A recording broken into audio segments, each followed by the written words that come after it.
It's the shot they tell you not to take. It's the shot no one really cares about. Right in the middle, not too close and not too far. The mid-range shot is quite an interesting move.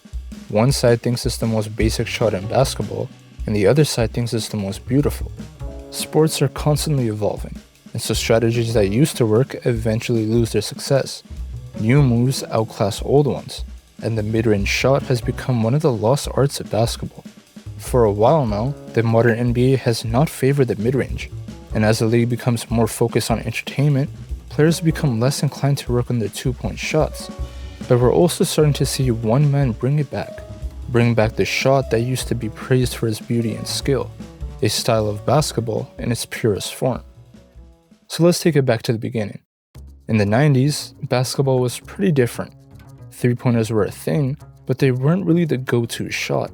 And even though they were farther away, they weren't the ones that were appreciated. The mid-range shot was. And it was all because of one man in particular. The fade, the height, the release. Everything about Michael Jordan's mid-range shot was perfect. This was an era where big men dominated in the paint, where getting as close to the basket was everyone's goal. And then you had Jordan, fading away from the basket and sinking it in more than anyone else. Players had always been shooting pull-up mid-range jumpers, but nobody ever did it quite like Michael. The man completely mastered the mid-range. He was unstoppable, and as he became the biggest athlete in the world, many successors would follow along and copy what he did. Despite being such a seemingly simple shot, all of the best mid-range shooters had their own flair that set their shot apart. Kobe Bryant used his footwork as a weapon. Pump fakes, spins, fadeaways, all in a near-perfect imitation of Michael Jordan. Tracy McGrady was effortless, wasting no movements and using his 6'9" frame to make him impossible to guard. Carmelo's jab set was so lethal it would freeze anyone in its place, combined with a pull-up jumper with a release as fast as lightning, and the man was a machine. Kevin Durant needs no space to get a shot off, a release so high that defenders can only dream of blocking it. You can't guard it, you can't even contest it, you just have to hope he misses. But as nice as all this sounds, the mid-range eventually started to hit a decline. People began to realize that it's not actually the most valuable shot. Data suggested that it wasn't as efficient anymore.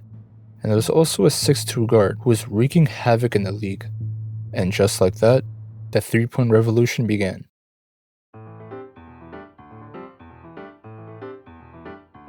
It doesn't take a rocket scientist to realize threes are worth more than twos, but players didn't make enough threes to justify shooting them all the time. But once Steph Curry started to dominate, basketball as we know it completely changed. Nobody cared about mid-ranges anymore. It was all about three-pointers. Shoot enough threes, and you're statistically more likely to win the game. Players now stopped working on their pull-up jumpers from the elbow and started practicing their threes, honing it, perfecting it, developing it to the point where its value surpassed that of mid-ranges. Scouts began looking for elite three-point shooters. Coaches began creating playstyles designed for the three ball. And it's been like this for a while now. But things are changing. Again, from one man in particular. Shai Gilgeous-Alexander has undeniably had a phenomenal run this year, and now all the attention is on him.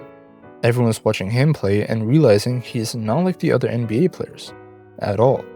The craftiness, the pace, the footwork, and the smooth silky jumper. SGA embodies exactly what made the mid-range shot so pure. No flashy plays or crossovers, just getting to a spot and getting the bucket. It's simple. It's efficient, and there isn't anybody in the league who's looking for twos quite like him. In an era where three-pointers have been running the league for years, the current best player in the world doesn't shoot them. And since everybody's now watching him, people might change their playstyle. Players might start working on their mid-range game more. Teams might stop relying so much on three-pointers. And the art of the mid-range might begin being appreciated by fans once again. But what exactly makes the mid-range shot so beautiful? At first glance, it seems like the mid-range is your run-of-the-mill average shot. People don't find it very interesting because it's a seemingly easier shot. But it's not that simple. Everything revolves around the hoop, and there's only one direction the offense can really go. As you get closer, spacing naturally becomes smaller, which makes it so that almost all mid-ranges are heavily contested shots. The farther you're away, the bigger of an advantage you actually have. The offense has more space to work with, and this space has been a key reason why scoring in the NBA has skyrocketed. Offense can move around freely, create more separation, and it's harder for defenders to play help defense. The advantage is almost always with the offense. And this isn't just a theory, it's the exact reason why the NBA has shifted to three-pointers. The mid-range is harder, not to necessarily make, but to get off. Once a player is in the triple threat position, it becomes an interesting battle of how they're going to get the shot off. Every move is precise, designed to read the defender and get that split second of space. And since the shot is closer to the basket, it requires a much softer touch, giving it that smooth, artistic look. Dunks rely on sheer power, three-pointers rely on range, but the mid-range relies on pure skill. There's a certain elegance to how players create their shots, beating their defenders with calculated moves and footwork. Everything is controlled, everything is purposeful, and everything is poetic. It was the original jump shot. It's how the game of basketball got started, and so many hardcore fans appreciate the mid-range, seeing it as an expression of basketball in its purest form. In today's league, it's rare to see a perfect mid-range jumper. At its core, the mid-range shot is about finesse, patience, and creativity, qualities that make the game feel less like a numbers-driven contest and more like a work of art. There's nothing quite like watching a master of the mid-range go to work. It's simply poetry in motion.